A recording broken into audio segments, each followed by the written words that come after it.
میں اسے چودھری کیوں مانوں، میں اسے ملک کیوں مانوں، میں اسے ارائی کیوں مانوں؟ جس نے تقسیم جائیداد کے وقت بیٹوں کو یاد رکھا، بیٹی کو یاد ہی نہیں رکھا۔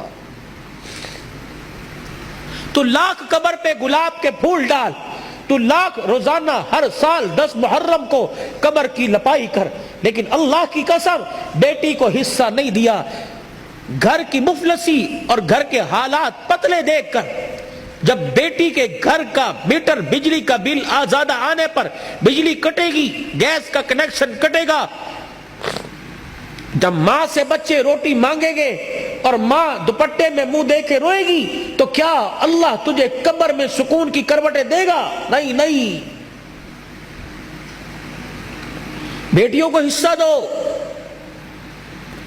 بہت سخت پکڑ ہے، قیامت کا دن ہوگا، اللہ پوری روح زمین کو لوہے کی بنائیں گے، پھر جہنم میں اسے جہاں تک اس کی مرضی اس کو گرم کیا جائے گا، پھر اس پوری زمین میں سوراخ کر کے ایک جہنم کی زنجیر اس میں ڈالے گا۔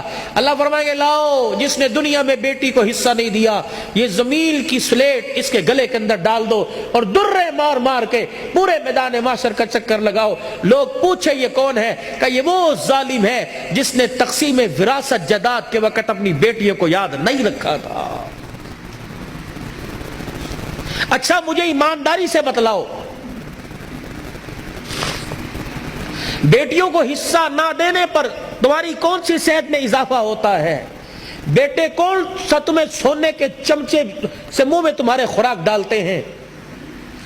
اور یاد رکھنا، مرنے کے بعد بیٹے، اللہ ان کو زندگیاں دے، بیٹے جائیداد کے وارث ہوتے ہیں، لیکن بیٹیاں جب تک زندگی ہے باپ کی چرپائی کی وارث ہوتی ہیں۔ نہیں بھولتیاں، کمیٹیاں ڈال ڈال کے باپ کا ختم کروائیں گی، اپنے خامد سے مانگ مانگ کر پیسے جوڑ جوڑ کے جا مسیتے مٹھائی دیا، مولوی صاحب نو کہیں میرے ابو نو سال ہو گیا دعا کر دئی۔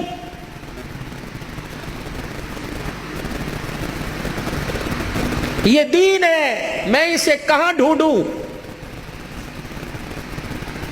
میں اسے کس خطیب کی زبان پہ تلاش کروں؟